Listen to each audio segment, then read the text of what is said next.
चलिए भाई समझते हैं हम लोग क्वेश्चन नंबर, हाँ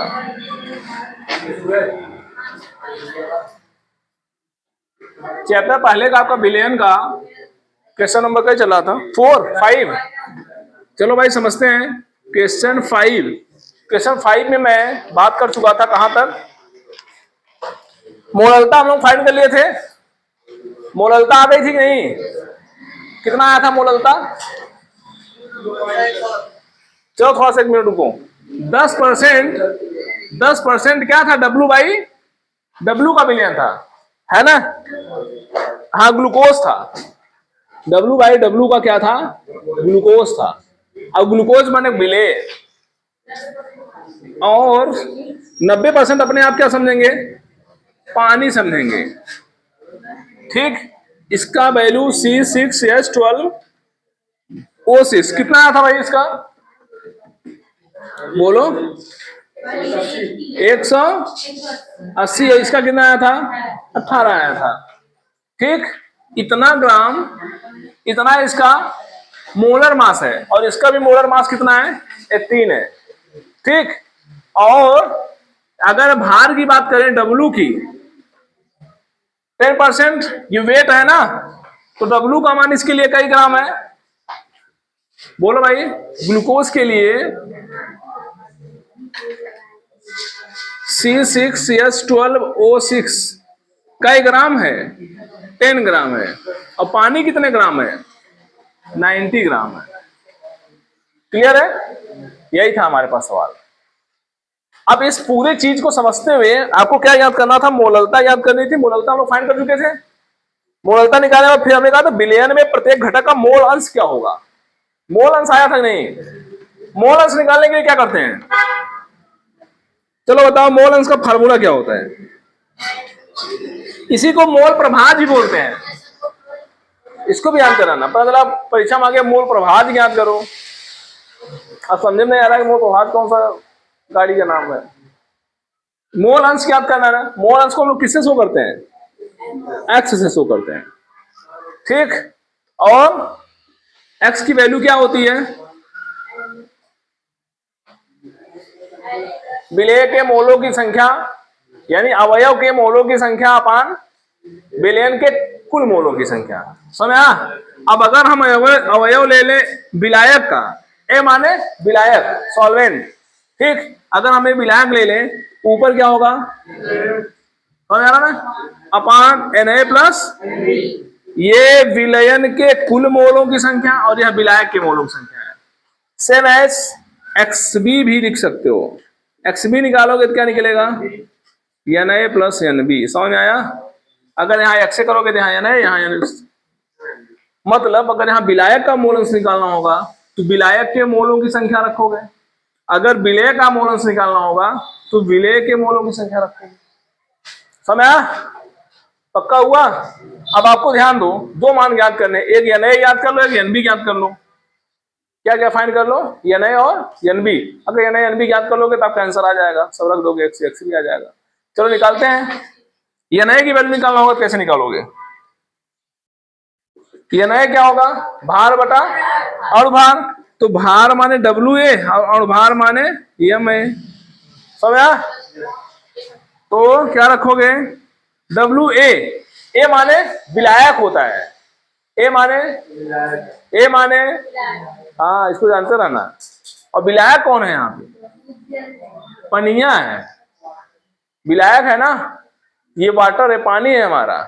तो क्या करोगे, कई ग्राम है, 90% मतलब कई ग्राम, 90 ग्राम, क्योंकि ये 100% पे काम करता है। और 100% मतलब 1 ग्राम मतलब 1%, 2% मतलब 2 ग्राम, 3% मतलब, ज्ञानसु पूछो सब बताएगा। क्यों ज्ञानसु, 90 ग्राम यहां रखोगे अपान Ma माने मोलर मास, और मोलर मास कितना है, पानी 18 है, यहां रखोगे। भार बटा अणुभार, और 18 पंचे 5 आ गया। मोलों की संख्या का मात्रा क्या लिखते हैं हम लोग, मोल लिखते हैं। समझ आ गया। अब मोल अंश का क्या मात्रक होता है?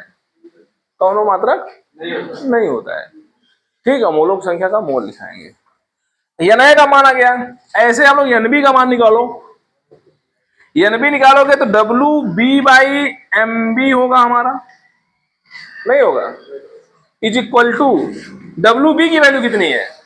बी माने ग्लूकोज, बी माने विलेय, बी माने ए माने विलायक, बी माने विलेय। और विलेय की जो मात्रा होती है हमेशा विलायक से क्या होती है? कम होती है। तो निश्चित रूप से कम है, 10% है, 90% है, तो विलेय कम है, 10 ग्राम है वहां पे। तो भार बटा भार कितना है? 10 ग्राम है। और भार कितना है? 180। तो 10 अपान 180। समझा? इसकी वैल्यू कितनी आएगी? कितना? 0.0556। भाग करोगे तो यही आएगा। कैसे भाग करना है? एक जीरो से जीरो उड़ा दो, 1/18 डिवाइड कर लो। एक जीरो पहले बढ़ाओगे नहीं जाएगा, फिर पॉइंट बढ़ाओगे, जीरो बढ़ाओगे, वही आएगा। 1895, 1895, 1895, 5 से 5 तो आ रहा है जी, 5 5 5 5 5 आता रहेगा। चलो जाने दो, अच्छा कोई दिक्कत नहीं। चलो ठीक है, ये नए आ गया और एन बी आ गया। बोल अंश निकालना सीख लो अनुराग। चलो ना। तो चलो भाई मोल अंश निकालते हैं। Value of x A, n A कितना है?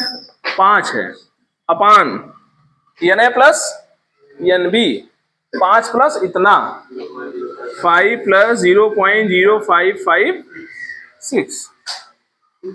चलो कोई दिक्कत नहीं। समय x A is equal to आएगा हमारा 5 अपान 5.0555, क्या है यार, 6। ठीक है, अब इसका डिवाइड करोगे तो वैल्यू छोटी आएगी कि बड़ी आएगी? एक से कम आएगी कि एक से बड़ी आएगी? अच्छा, इसमें नीचे ज्यादा है कि ऊपर ज्यादा है? नीचे ज्यादा है कि ऊपर? नीचे ज्यादा है। सॉरी। अगर नीचे ज्यादा है तो वैल्यू निश्चित रूप से 0 पॉइंट समथिंग आने वाली है। कितनी आई थी? 0.9। आंसर कितना आया है? कितना? 99। हाँ वही आएगा, क्योंकि ये थोड़ा सा ज्यादा है ना, ये थोड़ा सा ज्यादा है। ठीक, तो 0.99 आएगा। अब बताओ एक्स बी का मान कितना आएगा? एक्स बी का मान आप बिना इसको किए निकाल सकते हो। क्या करोगे? एक में से घटा दो। किसको घटा दो? 0.1 आएगा क्या? यस सर, आंसर नहीं आ रहा है। अभी तुम ही कह रहे हो कि आंसर यही आ रहा है, फिर अभी कह रहे हो वो दूसरा वाला एक्स बी का मान कितना आ रहा है? 0.67 और मेरा 0.01 आ रहा है। नहीं हो रही, सही है। ये 0.01 सही है ना?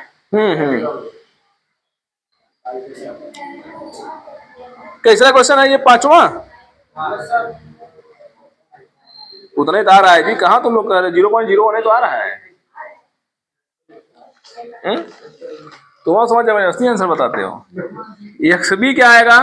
1 माइनस क्या? बोलो कौन होगा? बता दो, मिटा तुरंत बनाएंगे। देखो भाई, अब जरूरी नहीं कि ये काम फिर से करो आप। अगर एक्स ए का मान निकालने, मैंने आपको बताया था कि एक्स ए प्लस एक्स बी का मान हमेशा कितना होता है? 1 होता है। तो यहाँ पे एक्स ए का मान रख दो, उसको लाओ यहाँ पे, या यहाँ से ऐसे भी निकाल सकते हो, एक्स बी बराबर 1 माइनस एक्स ए। तो एक्स बी बराबर क्या आ जाएगा? 1 माइनस 0.99। समझा? और इतना घटाओगे क्या आएगा? 0.0। बोलो सही है? लो देख लो, देखो तुम मजाक हो गया ये, इसको आप लोग सॉल्व करो।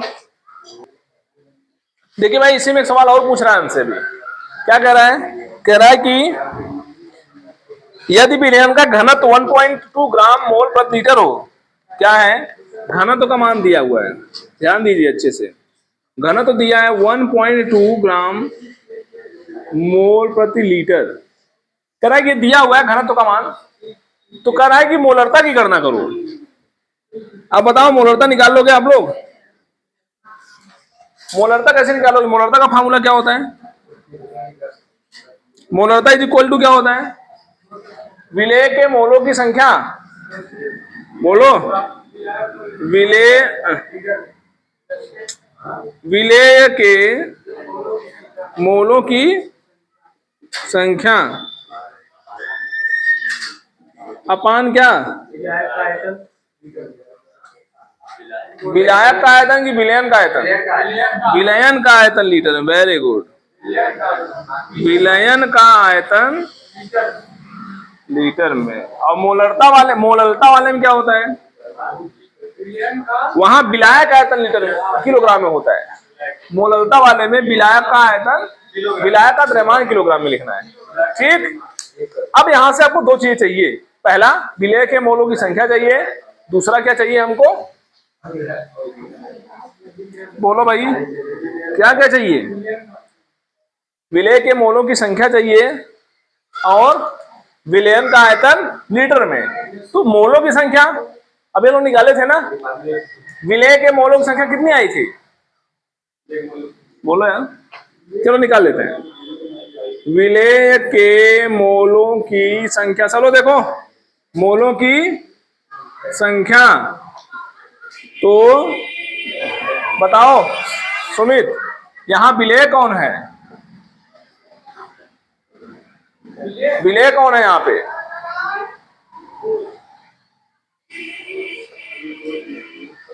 ऊपर वाला है, ग्लूकोज है। जो कम होता है वो क्या होता है? एकदम सावधानी से पढ़ो।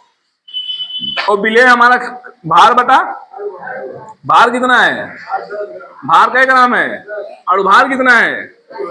वैल्यू कितनी आई थी? यही आया था बस, जो बन गया लिख लो। अब उसके बाद ये तो हो गया विलेय। आयतन कैसे निकालोगे? आयतन कैसे निकालोगे? बोलो, यहां से आयतन निकालो पहले। घनत्व तो दिया है ना, बोलो। घनत्व तो बराबर क्या होता है? द्रव्यमान बटा आयतन होता है ना। आयतन निकालो यहां से, आयतन इधर कर लो, घनत्व को भेज दो इधर। तो द्रव्यमान बटा घनत्व। अब बताओ द्रव्यमान कितना लो?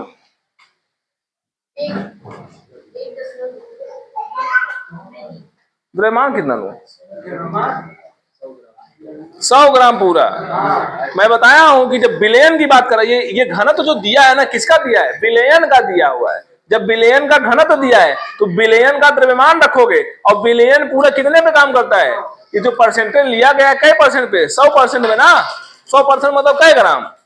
100 ग्राम। समझ आया? तो इसका मतलब यहां कितना रखोगे? 100 ग्राम। कितना रखोगे? 100 ग्राम बटे कितना? घनत्व का मान कितना है? 1.2 है।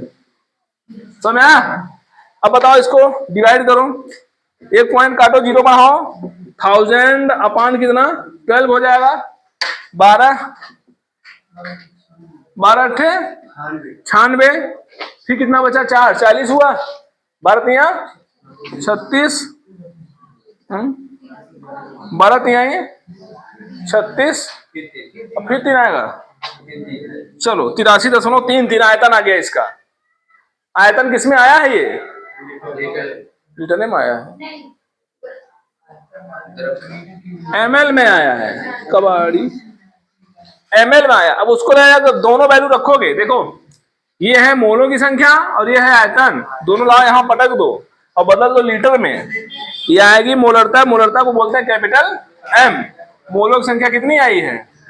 0.0555 अपान आयतन लीटर में रखो तो 83.33। इसको बदल दो लीटर में तो 1000 से क्या करो? भाग करोगे तो जब 1000 से भाग करोगे तो यहाँ 1000 से क्या हो जाएगा, ये ऊपर चला जाएगा। ठीक, लीटर में चेंज हो गया ये। अब इस वैल्यू को हम लोग क्या करेंगे, सॉल्व करेंगे। सॉल्व करेंगे कितना आंसर आएगा यहाँ पे, ये 3 0 इसको दे दो, 1 2 3 यहाँ खिसक जाएगा, नहीं खिसकेगा, तो आएगा 55.5 अपान 83.33। सही है ना।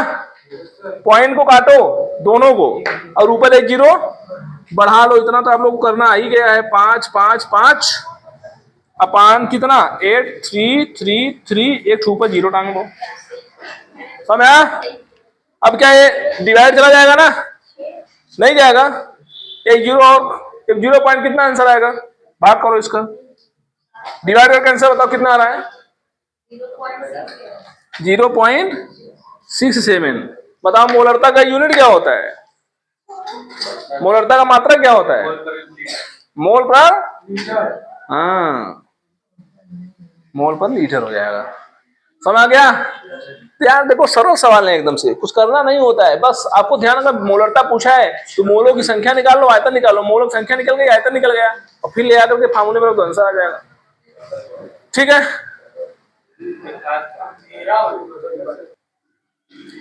चलिए भाई समझते हैं क्या कह रहा है कि यदि 1 ग्राम मिश्रण में, किसका मिश्रण है 1 ग्राम, Na2CO3 और NaCO3 मतलब सोडियम कार्बोनेट और सोडियम बाइकार्बोनेट, इन दोनों को मिलाया गया, कितना हो गए लोग 1 ग्राम, दोनों को मिलाने पर कितना ग्राम है, 1 ग्राम है। कह रहा ना कि यदि 1 ग्राम मिश्रण में सोडियम कार्बोनेट व सोडियम बाइकार्बोनेट के मोलों की संख्या समान हो, समझा, इनमें मोलों की संख्या क्या है, अच्छा सोडियम कार्बोनेट है और सोडियम बाइकार्बोनेट, इसको बेकिंग सोडा में यूज करते हैं और इसको वॉशिंग सोडा में यूज करते हैं, माने ही नहाने वाला धोने वाला सोडा है, खाने वाला सोडा है, समझ लो ना। इसका नाम सोडियम बाई, बाई माने ये जहाँ पर किया जाता है अकेला, वहां बाई का यूज किया जाता है, तो सोडियम बाई कार्बोनेट और ये सोडियम कार्बोनेट सीधा सीधा। ठीक, ये दोनों को मिला दिया गया और दोनों के मोलों की संख्या क्या आपस में समान है, दोनों की मोल संख्या समान है। तो कह रहा है कि इस मिश्रण से पूर्णतः क्रिया करने के लिए, ध्यान देना, ये जो दोनों मिश्रण है ना, इन दोनों को क्या करना है, क्रिया कराना है। किससे क्रिया कराना है, HCl से। इन दोनों से क्रिया कराने के लिए, इन दोनों से क्रिया कराने के लिए कराए कि 0.1 मोल, 0.1 मोल के कितने ml की आवश्यकता होगी। अब बताओ क्या पूछ रहा है, पहली चीज समझो, मतलब हम कितना HCl हमको लगेगा अगर हमें ये पूरा खत्म करना होगा, अगर हमको ये पूरा खत्म करना होगा अब क्रिया करा करके, तो हमें कितने HCl की जरूरत पड़ेगी, कितना HCl मतलब कितने ml की जरूरत पड़ेगी। समझ में आया क्या कहा सवाल। अब इसको लगाना होगा तो कैसे लगाओगे, इसको समझने की कोशिश करो, ध्यान दो। पहली चीज, ये क्या दिया हुआ है, कैपिटल एम, क्या दिया हुआ है, और कैपिटल एम कौन होता है, कौन होता है, मोलरता होता है। इसका मतलब ये जो मान दिया हुआ है, वैल्यू जो 0.1, ये मोलैरिटी का मान है, ये भी समझो। इसका मतलब है, ध्यान समझना भाई, मोलरता का मान दे दिया है और मोलरता बराबर होता है विलेय के मोलों की संख्या बटे क्या, बटे क्या, विलयन का आयतन लीटर में। समझ में आया। तो जो विलयन का आयतन रखोगे लीटर में, तो आयतन विलयन का होना चाहिए, मतलब विलयन का आयतन लीटर में, ये आपसे पूछ रहा है, लीटर में नहीं पूछ रहा बल्कि ml में पूछ रहा है। ठीक, तो आपसे ये वैल्यू पूछ रहा है, ये दिया हुआ है, ये वाला निकाल लो। समझा क्या बोला, ये कैपिटल एम से क्या जान लो, मैं बताया हूं कि जरूरी नहीं कि मोलरता और मोलरता दिखा रहे, आप स्मॉल एम और कैपिटल एम को देख करके पहचानोगे वो किसकी वैल्यू है। अगर स्मॉल एम लिखी है तो मोलरता, और अगर कैपिटल लिखा है तो मोलरता। तो ध्यान देना, ये मोलरता का मान लिखा है 0.1, इसको देख करके आप खुद समझोगे। और जब मोलरता का मान दिया है तो 0.1 ये हो गया, ये हमसे पूछ रहा है और ये निकाल लो तो काम हो जाए। समझा। तो जो ये जो मटेरियल दिया हुआ है, इसकी सहायता से हम लोग क्या निकालेंगे, विलेय के मोलों की संख्या निकालेंगे। समझा। और जब विलेय के मोलों की संख्या निकालेंगे तो हम लोग आराम से निकाल सकते हैं। ठीक, तो चलो शुरू करते हैं, कैसे निकालेंगे।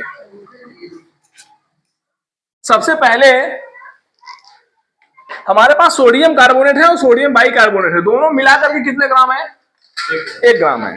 तो चलो मान लेते हैं कि जो सोडियम कार्बोनेट है Na2CO3, अब हमको पता नहीं है कि 1 ग्राम में कौन ज्यादा है कौन कम है, हमको पता नहीं। हो सकता है भाई 0.55 हो, या हो सकता है 0.5 हो, 0.4 हो, हमको कोई जानकारी इसकी नहीं है। तो पहले लोग समझते हैं, मान लेते हैं Na2CO3 कितना है? x ग्राम है।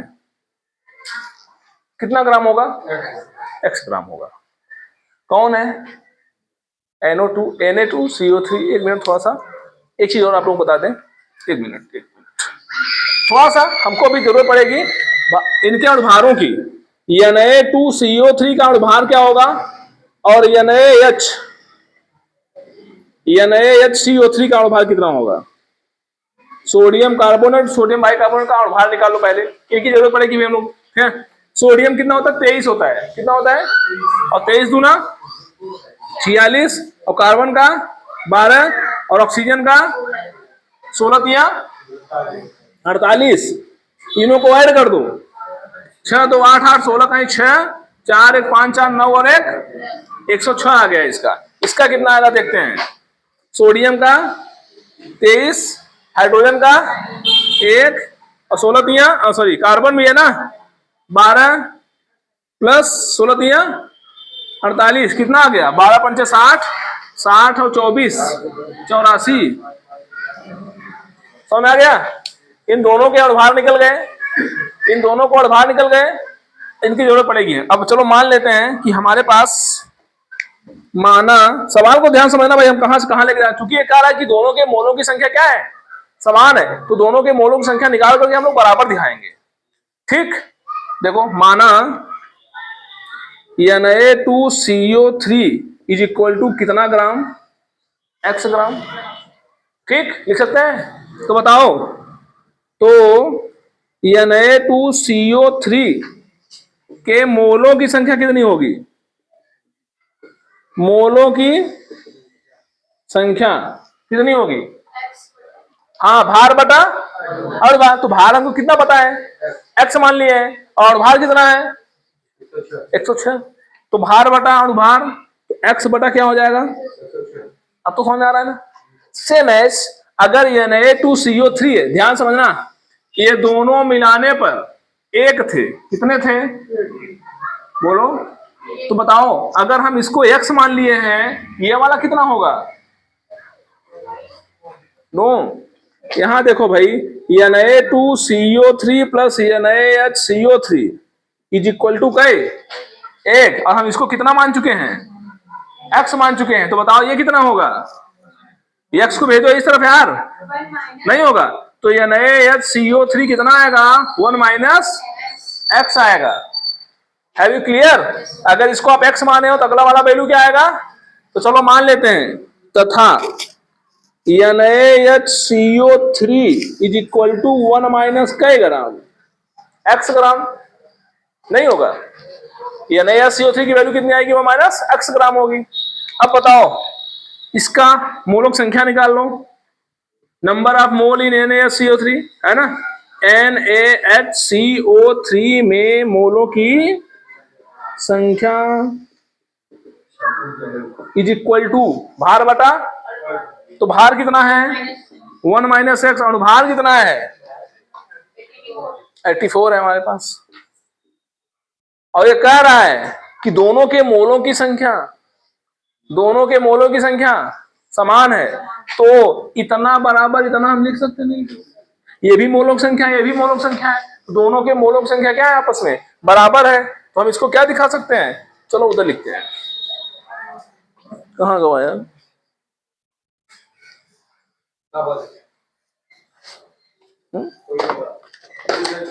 कहाँ गया? मिटाने वाला गायब हो जा रहा है। देखो कैसे होगा। देखिए भाई, अब क्या करोगे? अच्छे समझो, मस्त सवाल है, मजा आने वाला है। इन दोनों को क्या करो, चूंकि दोनों की मोलरता क्या, मोलों की संख्या क्या है? मोलों की संख्या इधर दिखाओ, मोलों की संख्या आपस में आपस में क्या है, समान है, इसलिए ये दोनों वैल्यू में आपस में क्या दिखा दे रहा हूं, इक्वल दिखा दे रहा हूं। तो x upon 106 is equal to 1 minus x upon 84।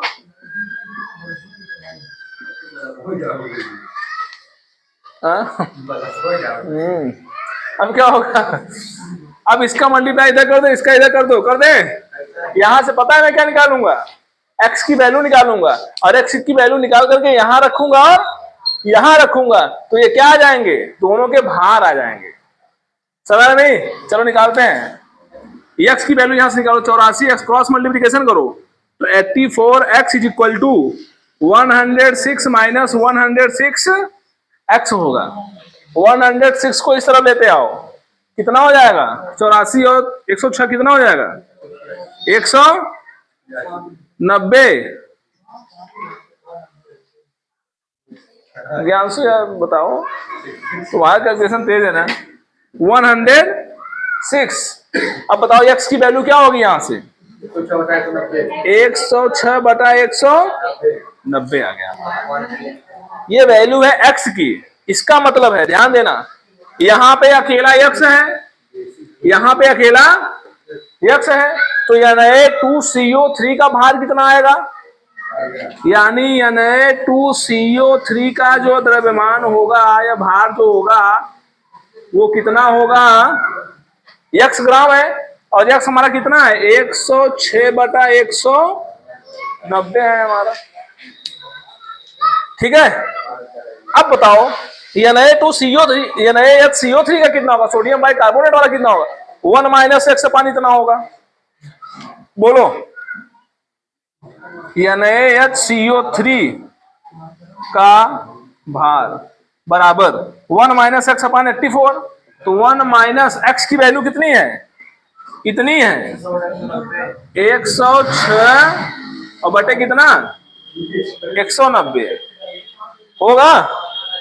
बोलो भाई, 1 मिनट यार, हाँ, 1 मिनट, ये तो मोलों की संख्या में रख दे रहे हो, इसमें रखो समय 1 माइनस एक्स, तो इज इक्वल टू आएगा 1 माइनस एक्स। एक्स कितना है, यही तो है 106 अपान 190। मौसम एकदम खतरनाक हो गया। चलो आंधी तूफान आने दो, इधर हम लोग भी अपना काम। 190 में से 106 घटा दो, 190 का 190, 190 में से 106 घटा दो, 184, केवल 84, 84 बटा 190। आप लोग बहुत तेज हैं, 84 बटा 190 हो गया। समझ आ गया, सोडियम कार्बोनेट इतना आया, सोडियम बाइकार्बोनेट इतना आया। ये क्या है, भार है। अगर भार मिल जाए तो हम लोग क्या निकाल लेते हैं, बोलो, मोलों की संख्या निकाल लेते हैं। अब जल्दी लिखो, इतना तो बता दें आगे।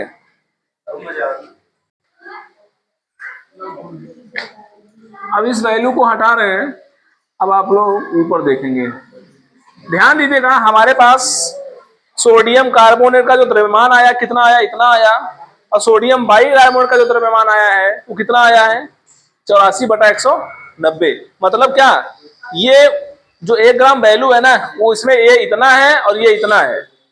ठीक, अब क्या करेंगे हम लोग, ये जरूरत पड़ेगी बताइएगा आप लोग, ठीक है। चलिए, क्या काल कर रहे हो, देखो इधर क्या करना है, दिमाग खूब काम करेगा, इधर देखो। अब क्या करना है, चलो मान लो कि हमारे पास सोडियम कार्बोनेट, थोड़ा ध्यान देना, अभिक्रिया चलेगी। अब सोडियम कार्बोनेट की क्रिया किससे कराओगे, HCl से कराओगे। जब HCl से कराओगे तो ध्यान देना, सोडियम की अभिक्रिया किससे होगी, Cl से, क्योंकि ये पॉजिटिव होता है और ये निगेटिव होता है। तो यहाँ क्या बन जाएगा, NaCl बन जाएगा।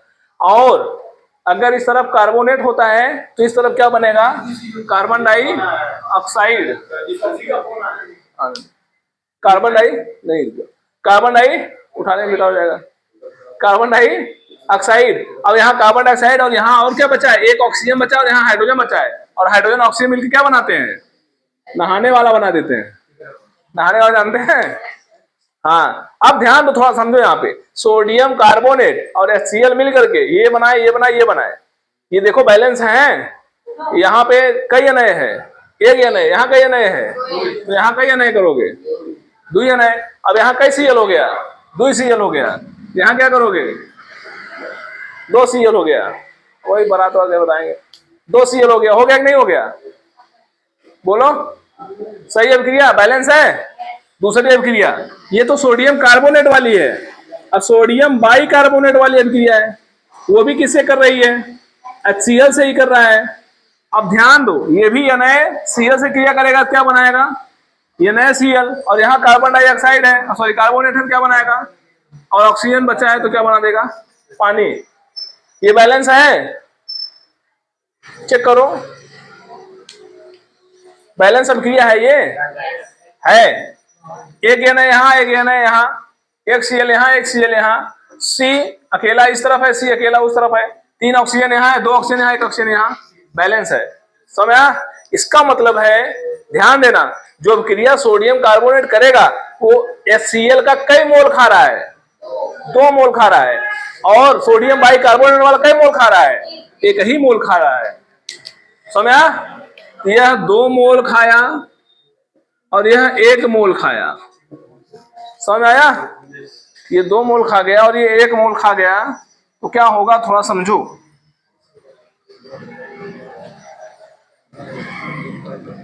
ध्यान दो भाई, सोडियम कार्बोनेट का जो भार आया था, कितना आया था, वो एटॉमिक मास कितना आया था, बोलो। Atomic mass 106।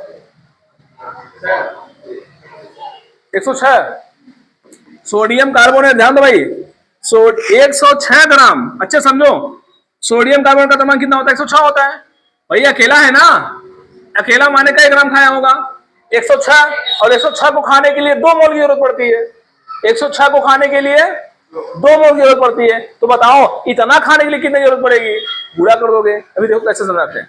106 Na2CO3 इतना ग्राम, 106 ग्राम Na2CO3, 106 ग्राम 106 ग्राम Na2CO3 की अभिक्रिया के लिए कई मोल HCl, कई मोल HCl जरूरत पड़ी, 2 मोल HCl जरूरत पड़ी। तो कितना सोडियम कार्बोनेट का भार आया, पूरा 106/190। तो ध्यान दो, जैसे मैंने कहा कि 10 रोटी खाने के लिए हमको 2 अचार की जरूरत पड़ी, समझा? तो बताओ इतना रोटी खाने के लिए कितने अचार की जरूरत पड़ेगी। कैसे करोगे, पहले समझो। पहले 1 का निकालोगे कि 1 अचार से हम कितना रोटी खा रहे हैं, यहां भाग करोगे, समझा? 2/106 करोगे, वो 1 का आ जाएगा। नहीं समझा? एक बात बताओ, सिंपल सी बात है, अगर 106 में 2 मोल की जरूरत पड़ रही है तो 106 का आधा कितना होगा, 53 होगा। तो 53, 1 मोल में 53 जा रहा है, इसका मतलब इतना बटे इतना कर दोगे तो 1 मोल का आ जाएगा। सवाल को समझो, यही से सवाल अच्छे होते हैं जो नीट उट में आते हैं, समझा? ये सब बहुत अच्छे सवाल है, नीट वगैरह में यही सब ऐसे फ्रेम के सवाल बनते हैं। तो ध्यान दो, तो कितना ग्राम कहाँ गया, 106/190 ग्राम Na2CO3 के लिए मोलों की संख्या कितनी होगी, मोलों की संख्या बराबर क्या, 2 बटा इतना 106। ये 1 का आ गया ना, ये कितने का आया, नहीं समझ आ रहा, ये 2 मोल था, जब मैंने भाग कर दिया इसको तो 1 का आ जाएगा ना। 1 Na2CO3 कितना खा रहा है, इतना मोल खा रहा है, ठीक। यानी 1 मोल में 53 जाएगा, 1 मोल में कितना जाएगा, वही तो मैं भाग किया हूं ना, ठीक। अब ध्यान दो, अब उसके बाद इतना का है, इतने का करना, क्या करोगे, गुणा कर दोगे, 106 बटा कितना, 190, और 106 से 106 कितना आया, 2/100, इतना मोल आ गया। मोलों की संख्या निकाल रहे हैं, अच्छे समझते चलो। फिर उसके बाद क्या आएगा, ये तो था 106 ग्राम Na2CO3, अब कौन है Na2CO3, और इसके लिए कितने मोल जरूरत पड़ी है, एक ही मोल जरूरत पड़ी है। इसका कितना 84 आया था, इसका भाग कितना आया था, और मोलर मास कितना 84 आया था। तो ध्यान दो 84 ग्राम NaHCO3 की अभिक्रिया के लिए,